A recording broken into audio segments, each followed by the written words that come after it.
Shalom Bapak Ibu Saudara sekalian, dimanapun Anda berada, doa dan harapan saya bahwa kita semua dalam keadaan baik dan sehat dan tetap semangat untuk terus beraktivitas. Saudara, hari ini saya mengajak kita kembali merenungkan bagian firman Tuhan. Judulnya adalah salah kira. Dalam kehidupan kita berinteraksi dengan manusia, baik itu orang yang sangat dekat maupun orang yang agak jauh dari kita, tentu kita akan mengalami yang namanya salah kira. Orang tua dengan anak, pengalaman saya seringkali saya mengalami salah kira terhadap maksud daripada anak saya. Ketika saya coba memberikan kesempatan untuk dia menjelaskan maunya apa, maksudnya seperti apa. Setelah dijelaskan dan saya memberikan telinga untuk mendengar dan perhatian, baru saya mengerti, oh iya, saya yang salah. Saudara, padahal setiap waktu saya selalu berinteraksi dan tinggal bersama dengan anak saya, tapi saya masih seringkali mengalami salah kira terhadap maksud daripada anak saya. Sebaliknya juga demikian, masuk juga dalam hubungan dengan suami istri. Intinya bahwa semua manusia pasti seringkali mengalami yang namanya salah kira. Saudara sekalian, tentu hal ini juga terjadi dalam kehidupan kita, dalam hubungan dengan Tuhan. Ada banyak kali kita mengalami salah kira dengan Tuhan. Kalau Tuhan sudah pasti dia tidak akan pernah salah kira dengan kita. Tetapi kita manusia terlalu banyak kali salah kira dengan Tuhan. Beberapa contoh yang kita bisa lihat di dalam Alkitab.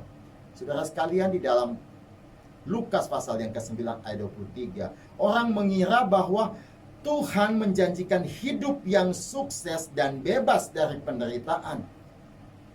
Perkiraan atau salah kira daripada pemikiran orang-orang, sebagian orang terhadap pemikiran ini, yaitu menjanjikan hidup yang sukses dan bebas dari penderitaan. Kita bisa lihat Tuhan luruskan itu dalam Lukas 9 ayat 23. Kata Yesus kepada mereka semua, setiap orang yang mau mengikut aku, ia harus menyangkal dirinya, memikul salibnya setiap hari dan mengikut aku. Saudara, ini adalah salah satu bagaimana salah kira yang terjadi antara manusia dengan Allah.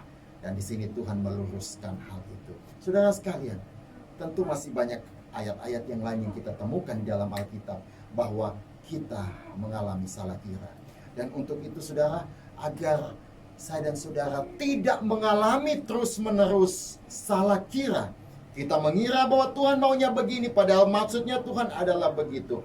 Sebab itu saudara, Tuhan datang ke dalam dunia. Dia memperkenalkan dirinya di dalam Yesus. Supaya apa? Supaya kita manusia dapat belajar mengenal akan Allah yang telah datang mendekatkan dirinya kepada kita manusia dalam wujudnya sebagai manusia, dan kita kenal di dalam Kristus Yesus. Saudara sekalian, mari kita mau membuat tekad dalam hidup kita. Kita mau belajar mengenal, dan untuk belajar mengenal itu seperti yang Ayub katakan dalam pasal yang ke-42 ayat yang ke-5.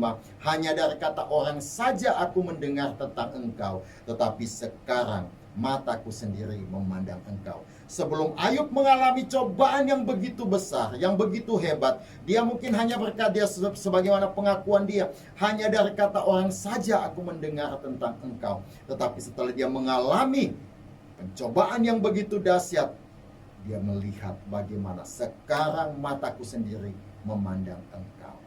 Saudara, biarlah pengenalan kita akan Tuhan tiap-tiap hari makin bertambah, dan itu dimulai dengan sebuah tekad dan keinginan hati kita. Aku mau terus untuk belajar mengenal Kristus Yesus. Saudara, biarlah firman Tuhan ini boleh menjadi kekuatan dan berkat bagi kita semua. Tuhan Yesus memberkati.